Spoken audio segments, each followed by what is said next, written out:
Most gardeners treat wood ash like harmless dust, and that mistake costs them more than bad fertilizer ever could.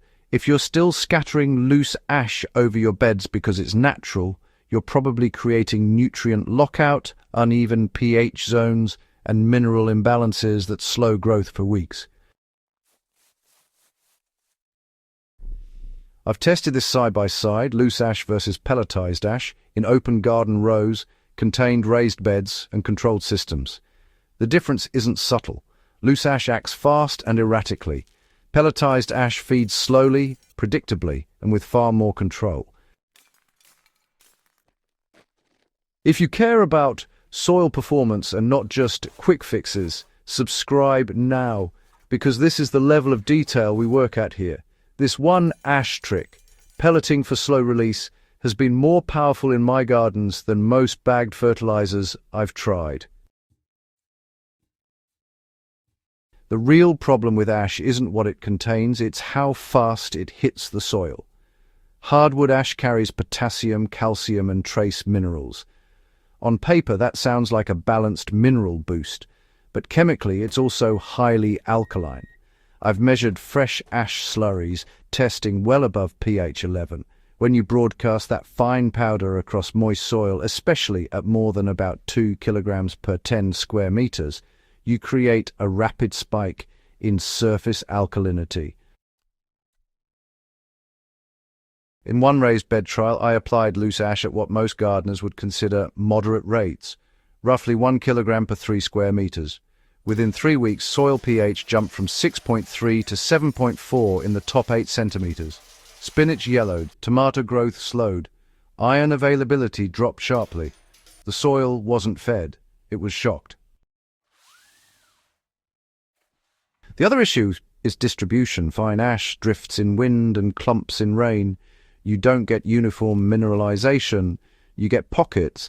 Roots hit those pockets and stall. That's where pelleting changes the game. When you pelletize ash, you turn a chemical shock into a controlled mineral release. Pelleting isn't complicated, but it requires discipline. You're binding ash into a carbon-rich, microbially active matrix, so nutrients release gradually instead of all at once.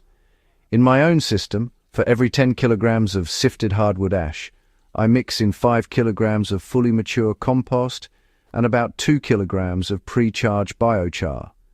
The compost buffers alkalinity and introduces microbial life. The biochar holds onto soluble potassium and calcium that would otherwise leach or react too quickly.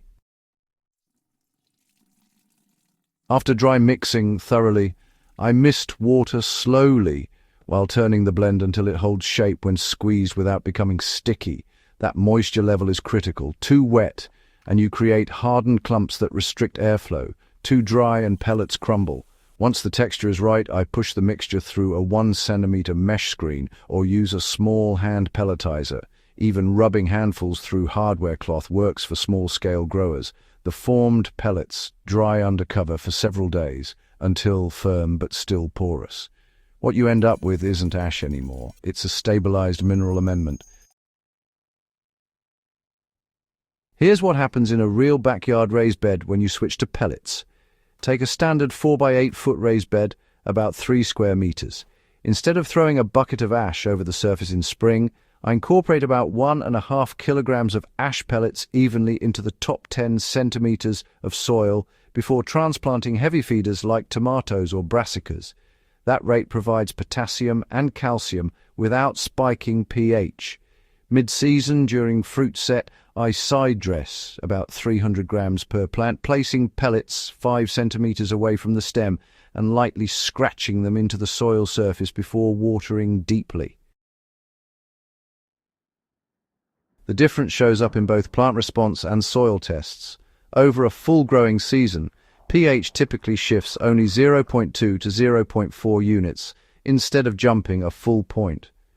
Potassium availability increases steadily. Calcium improves soil aggregation. Earthworm activity remains stable. Loose ash gives you a flash.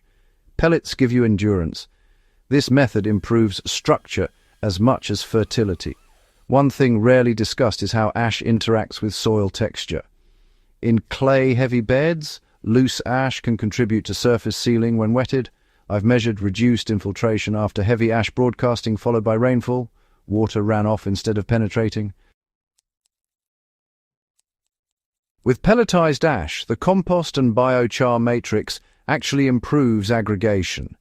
After 2 seasons of pellet application in one test bed, infiltration rates improved noticeably. The soil held moisture better, while draining excess water more evenly. Fertilizer bags won't fix that. Structure determines long-term productivity more than any nutrient label. Let's talk honestly about potassium, because that's why most people use ash. Fruiting crops demand potassium: tomatoes, peppers, cucumbers, squash. When potassium runs low, fruit size and flavor suffer. Many gardeners respond by buying high-potash fertilizers. But pelletized ash can deliver comparable potassium supplementation if used correctly. In a fruiting bed, applying about 500 grams of pellets per square meter over a season provides meaningful potassium input without overwhelming the calcium balance. The key is soil testing. If your base saturation already shows high calcium and adequate potassium, adding more ash, even pelletized, can push magnesium out of balance. That's why I never recommend blind application. Ash is a tool, not a ritual. Even in controlled systems, the principle of slow release matters. In hydroponic or semi-hydro systems, raw ash is dangerous. It destabilizes pH immediately and clogs lines. But the principle behind pelleting, buffering and controlled extraction still applies. In compost-based nutrient teas, feeding inert media like cocoa coir, I've experimented with extracting soluble minerals from ash pellets by steeping them for 24 hours, filtering thoroughly, and buffering the solution carefully before incremental addition. Even then, additions are limited to small increments, about 50 milliliters of extract per 20-liter reservoir, with constant pH monitoring. The lesson is the same: minerals need moderation and control, not dumping. There are clear limits to when this trick should be used. If your soil pH is already above 7.2, adding ash, even pelletized, is usually unnecessary. In alkaline soils, the smarter move is compost improvement without additional lime equivalents. In acidic soils below 6.0, pelletized ash becomes far more powerful. There, it can gently lift pH over time while feeding crops. I've corrected moderately acidic raised beds over 2 seasons, using pellets at moderate rates without ever shocking the system. The trade-off is time. Pelletizing requires preparation, but soil correction after overliming takes far longer. This one ash trick outperforms fertilizer because it works with the soil, not against it. Commercial fertilizers often deliver soluble nutrients that plants absorb quickly, but they do little for structure or microbial balance. Pelletized ash, when combined with compost and biochar, feeds both plants and soil biology. After 3 consecutive seasons using this method in one test garden, organic matter stabilized at higher levels, cation exchange capacity improved, and crop yields increased steadily without escalating inputs. That's cumulative soil improvement, not short-term feeding. And that's the real power here. It's not about ash, it's about controlled mineral integration. If you're serious about building soil that improves every year, this method is worth the effort.